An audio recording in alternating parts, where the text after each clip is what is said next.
বিশ্বকাপে knockout match, একদিকে 5 বারের বিশ্ব চ্যাম্পিয়ন ব্রাজিল, অন্যদিকে এশিয়ার অন্যতম সেরা দল জাপান।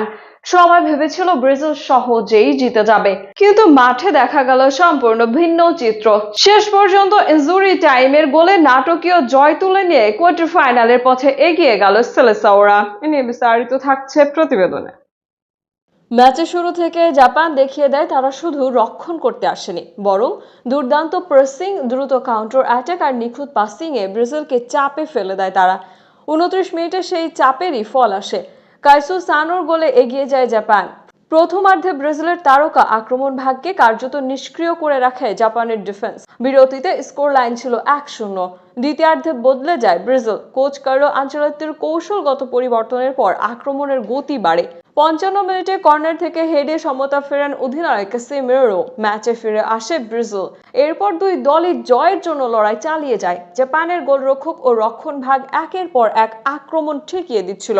মনেই হচ্ছিল ম্যাচটি অতিরিক্ত সময়ে গড়াবে, কিন্তু 96 মিনিটে আসে সেই নাটকীয় মুহূর্ত।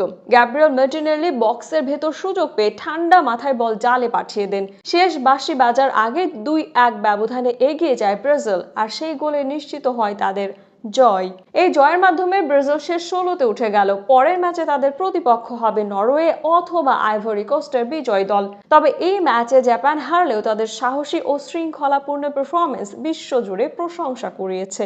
ব্রাজিল জিতেছে, কিন্তু এই ম্যাচ দেখিয়ে দিল বিশ্বকাপে কোনো প্রতিপক্ষকে ছোট করে দেখার সুযোগ নেই। আর জাপান প্রমাণ করলো তারা এখন শুধু এশিয়ার নয়, বিশ্বের বড় বড় দলগুলোর জন্য ভয়ঙ্কর প্রতিপক্ষ। আপনার মতে ব্রাজিল কি এবার ষষ্ঠ বিশ্বকাপ জিততে পারবে, নাকি এই ম্যাচই তাদের জন্য বড় একটি সতর্কবার্তা? কমেন্টে আপনার মতামত জানান। Anika Tahsin, sports FCB.